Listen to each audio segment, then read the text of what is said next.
ओम शांति। आज है 10 अगस्त 2021 की साकार मुरली।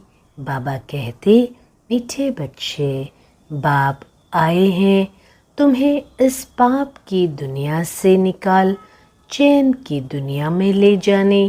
बाप द्वारा तुम्हें सुख शांति की 2 सौगातें मिलती है।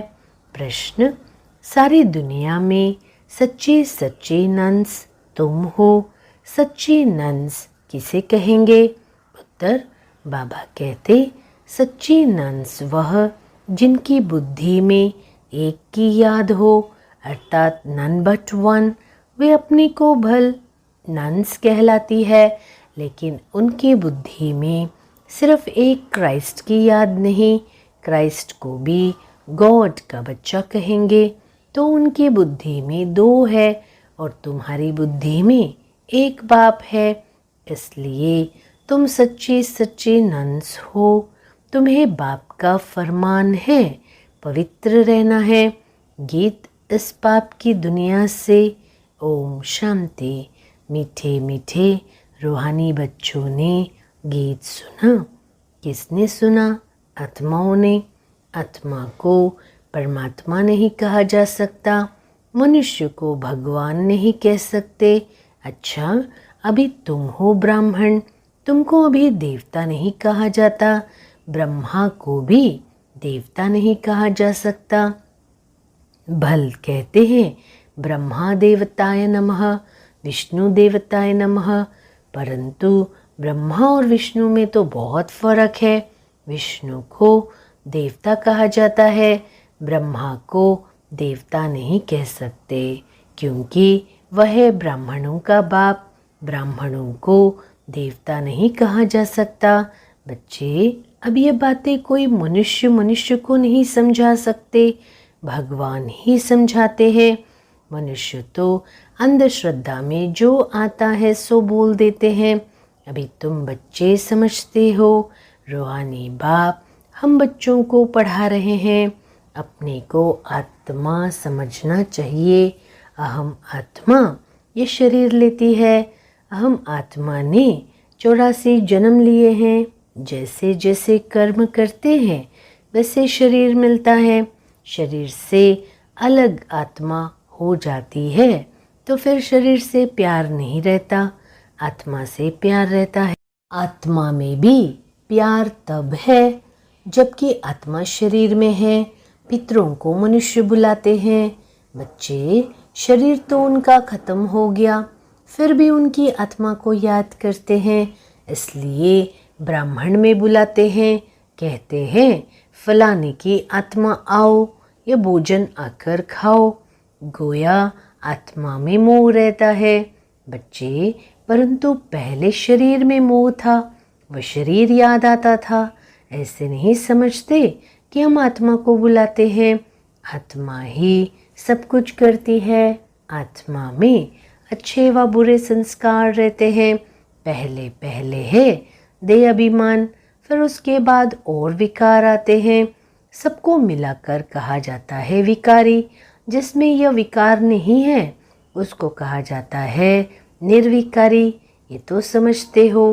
बरोबर भारत में जब देवी देवता थे तो उनमें दैवी गुण थे। इन लक्ष्मी नारायण का है ही देवी देवता धर्म।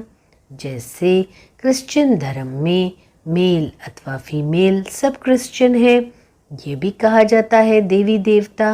राजा रानी प्रजा सब देवी देवता धर्म के हैं। ये बहुत ऊंच सुख देने वाला धर्म है। बच्चों ने गीत भी सुना।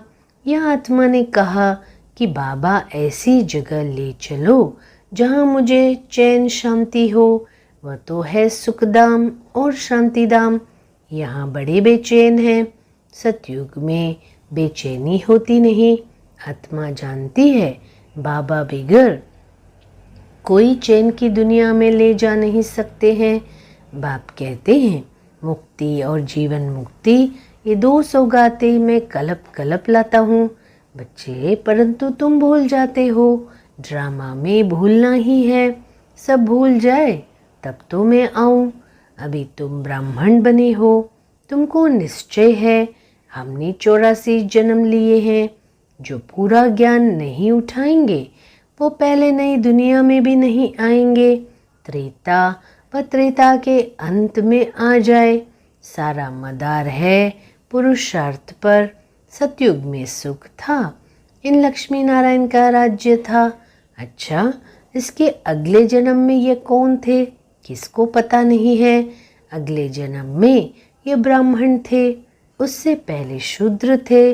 वर्णों पर तुम अच्छी रीति समझा सकते हो।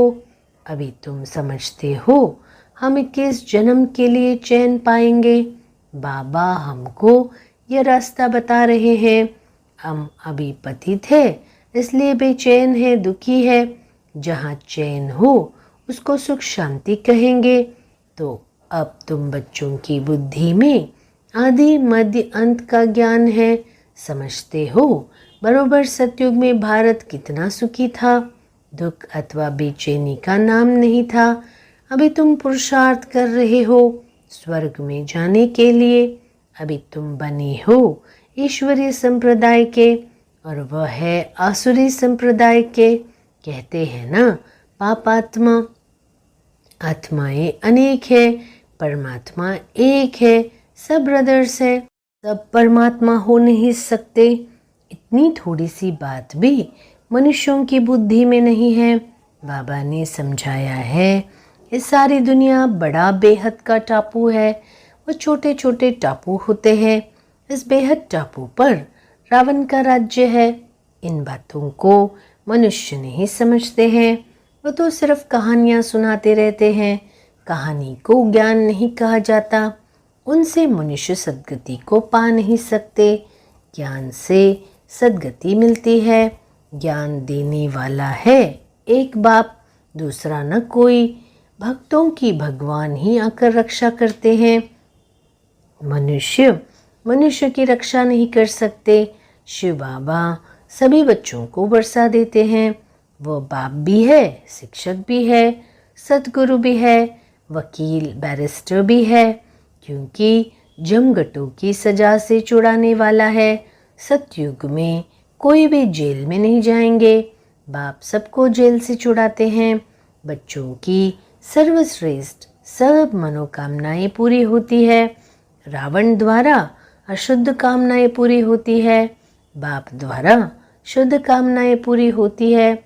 शुद्ध कामनाएं पूरी होने से तुम सदा सुखी बन जाते हो। बच्चे, अशुद्ध कामना है पतित विकारी बनना। पावन रहने वाले को ब्रह्मचारी कहा जाता है। तुमको भी पवित्र रहना है, पवित्र बन और पवित्र दुनिया का मालिक बनना है। पतित से पावन एक बाप ही बनाते हैं। साधु संत आदि तो विकार से पैदा होते हैं। देवताओं के लिए ऐसे थोड़ी कहेंगे, वहाँ विकार होते ही नहीं। वह है ही पावन दुनिया। लक्ष्मी नारायण संपूर्ण निर्विकारी थे। भारत पवित्र था। बच्चे, ये अभी तुम समझते हो। सतयुग में प्योरिटी थी तो पीस प्रोस्पेरिटी थी, सब सुखी थे। रावण राज्य जब से हुआ है तो गिरते आए हैं। अभी तो कोई काम के नहीं रहे, एकदम कौड़ी मिसल बन गए हैं। अब फिर हीरे मिसल बाप द्वारा बनते हो। भारत जब सतयुग था तो हीरे जैसा था, अब तो कौड़ी मिसल भी नहीं है। अपने धर्म का ही किसको पता नहीं पड़ता, पाप करते रहते हैं। वहाँ तो पाप का नाम नहीं। तुम देवी देवता धर्म के नामी ग्रामी हो। देवताओं के ढेर चित्र है और धर्मों में देखेंगे एक ही चित्र रहता है। क्रिश्चियन पास एक ही क्राइस्ट का चित्र होगा, बौद्धियों के पास एक ही बुद्ध का। क्रिश्चियन क्राइस्ट को ही याद करते हैं, उनको नन्स कहा जाता है। नन्स माना सिवाय एक क्राइस्ट के और कोई नहीं, इसलिए कहते हैं नन बट क्राइस्ट। ब्रह्मचारी कहते हैं। बच्चे, तुम भी नन्स हो। तुम अपने गृहस्थ व्यवहार में रहते नन्स बनती हो। एक ही बाप को याद करती हो। नन बट वन, एक शिव बाबा, दूसरा न कोई।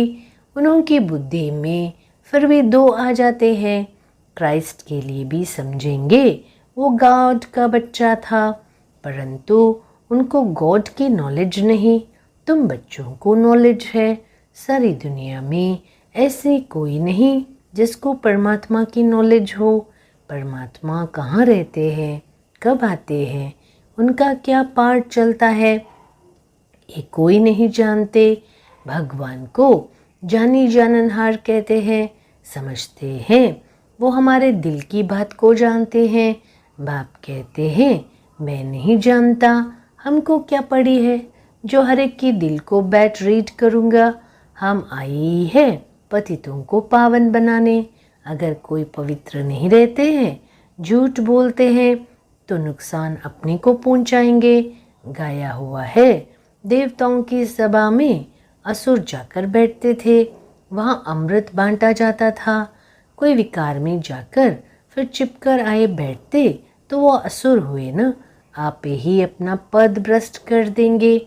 हर एक को अपना पुरुषार्थ करना है, नहीं तो अपनी ही सत्यानाश करते हैं। बहुत ऐसे हैं जो छिपकर बैठ जाते हैं, कहते हैं हम विकार में थोड़ी जाते, परंतु विकार में जाते रहते हैं। ये गोया अपने को ठगते हैं, अपनी ही सत्यानाश करते हैं। परमपिता परमात्मा जिसका राइट हैंड धर्मराज है, उनके आगे झूठ बोलते हैं तो खुद ही दंड के भागी बन पड़ते हैं। बहुत सेंटर्स में भी ऐसे होते हैं। बाबा जब पहली बार दिल्ली में गया था तो रोज़ एक आता था और विकार में जाता रहता था। पूछा जाता था जबकि पवित्र नहीं रहते हो तो आते क्यों हो? कहता था आऊँगा नहीं तो निर्विकारी कैसे बनूंगा। पवित्रता अच्छी लगती है परंतु रह भी नहीं सकता हूँ, आखिरी तो सुधर जाऊंगा। नहीं आऊँगा तो बेड़ा गर्क हो जाएगा और कोई रास्ता ही नहीं है, इसलिए हमको यहाँ आना पड़ता है। बाप समझाते हैं तुम वायुमंडल खराब करते हो, कहाँ तक ऐसे आते रहेंगे।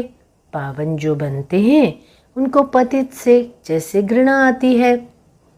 कहते हैं बाबा इनके हाथ का खाना भी अच्छा नहीं लगता। बाप ने युक्ति भी बताई है, खान पान की किटपिट होती है। ऐसे तो नहीं नौकरी छोड़ देंगे, फिर युक्ति से चलाना होता है। कोई को समझाओ तो बिगड़ पड़ते हैं, पवित्र कैसे रहेंगे ये तो कब सुना नहीं। सन्यासी भी रह नहीं सकते, जब घर बार छोड़ जाते हैं तब पवित्र रह सकते हैं। परंतु ये किसको पता नहीं कि यहाँ पतित पावन परमपिता परमात्मा पढ़ाते हैं, नहीं मानते इसलिए विरोध करते हैं। शिव बाबा ब्रह्मा तन में आते हैं, कोई शास्त्र दिखाओ। ये तो गीता में लिखा हुआ है। मैं साधारण बूढ़े तन में आता हूँ, वो अपने जन्मों को नहीं जानते। ये तो लिखा हुआ है, फिर तुम कैसे कहते हो कि परमात्मा कैसे मनुष्य तन में आएंगे? पतित तन में ही आकर रास्ता बताएंगे ना। आगे भी आए थे और कहा था मम्मी कम याद करो, वही परम धाम में रहते हैं और कहते हैं मामी कम याद करो। कृष्ण का शरीर तो मूल वतन में नहीं होगा जो कहे मामी कम याद करो। एक परमपिता परमात्मा ही साधारण तन में प्रवेश कर तुम बच्चों को कहते हैं मामी कम याद करो, तो इस योग अग्नि से तुम्हारे पाप कट जाएंगे। इसलिए ही मुझे पतित पावन कहते हैं। पतित पावन जरूर आत्माओं का होगा ना, पतित भी आत्मा ही बनती है। बाप कहते हैं बच्चे तुम पवित्र आत्मा 16 कला संपूर्ण थी, अभी 9 कला बिल्कुल ही पतित बन गए हो। मैं कलप कलप आकर तुमको समझाता हूँ। तुम जो काम चिता पर बैठ पतित बन जाते हो, फिर ज्ञान चिता पर बिठाकर तुमको पावन बनाता हूँ। भारत में पवित्र प्रवृत्ति मार्ग था, अभी अपवित्र प्रवृत्ति मार्ग है, किसको भी चैन नहीं। अब बाप कहते हैं दोनों ज्ञान चिता पर बैठो। हर आत्मा को अपने अपने कर्मों अनुसार शरीर मिलता है। ऐसे नहीं कि दूसरे जन्म में वही पति पत्नी आपस में मिलेंगे, नहीं, इतनी रेस कर न सके, ये तो पढ़ाई की बात है ना। अज्ञान काल में हो सकता है आपस में बहुत प्रेम है तो उनकी मनोकामनाएं पूरी हो सकती है। वह तो है पतित विकारी मार्ग, पति के पीछे पत्नी चिता पर बैठती है, दूसरे जन्म में भी जाकर उनसे मिलती है, परंतु दूसरे जन्म में उनको थोड़ी मालूम पड़ेगा तुम भी बाबा के साथ ज्ञान चिता पर चढ़ते हो, ये चीची शरीर छोड़ चले जाएंगे। तुमको अभी ये मालूम है, उनको तो नहीं रहता कि हम आगे जन्म में ऐसे साथी थे। तुमको भी बाद में वहाँ ये बातें याद नहीं रहेगी। बच्चे, अभी तुम्हारी बुद्धि में एम ऑब्जेक्ट है, मम्मा बाबा लक्ष्मी नारायण बनेंगे, विष्णु है देवता। प्रजापिता ब्रह्मा को देवता नहीं कह सकते, ब्रह्मा सो देवता बनते हैं, ब्रह्मा सो विष्णु, विष्णु सो ब्रह्मा कैसे बनते हैं, यह भी तुमने समझ लिया है। अभी तुम जानते हो चैन सिर्फ स्वर्ग में ही होता है। कोई मरते हैं तो कहते हैं स्वर्ग गया, अतः चैन में गया। बेचैनी में पतित रहते हैं। बाप फिर भी कहते हैं अपने को आत्मा समझ, बाप को याद करो तो विक्रम विनाश होंगे। बाकी है डिटेल में समझने की बातें। बच्चे, बाप नॉलेजफुल है तो तुमको भी अपने जैसे नॉलेजफुल बनाएंगे। बाप की याद से तुम सतो प्रधान बनेंगे। यह आत्माओं की रेस है, जो जास्ती याद करेंगे वो जल्दी बनेंगे। यह है योग और पढ़ाई की रेस। स्कूल में भी रेस होती है ना, 150 स्टूडेंट्स होते हैं, उनमें से जो नंबर 1 निकलते हैं उनको स्कॉलरशिप मिलती है। एक ही पढ़ाई लाखों करोड़ों आत्माओं के लिए होती है, तो इतने स्कूल भी होंगे ना। अब तुमको ये पढ़ाई पढ़नी है, सबको रास्ता बताओ, अंधों की लाठी बनो, घर घर में पैगाम पहुंचाना है। अच्छा, मीठे मीठे सिकिलते बच्चों प्रति माता पिता बाप दादा का याद प्यार और गुड मॉर्निंग। रूहानी बाप की रूहानी बच्चों को नमस्ते। धारणा के लिए मुख्य सार। पहला, अब अशुद्ध कामनाओं का त्याग कर शुद्ध कामनाएं रखनी है। सबसे शुद्ध कामना है पवित्र बनकर पवित्र दुनिया का मालिक बने। कोई भी भूल को छिपाकर अपने आप को ठगना नहीं है। धर्मराज बाप से सदा सच्चा रहना है। दूसरा, ज्ञान चिता पर बैठ इस पढ़ाई में रेस कर भविष्य नई दुनिया में ऊंच पद पाना है। योग अग्नि से विकर्मों के खाते को दग्ध करना है। वरदान अनुभव करे। बाप दादा का वरदानी हस्त मेरे सिर पर है।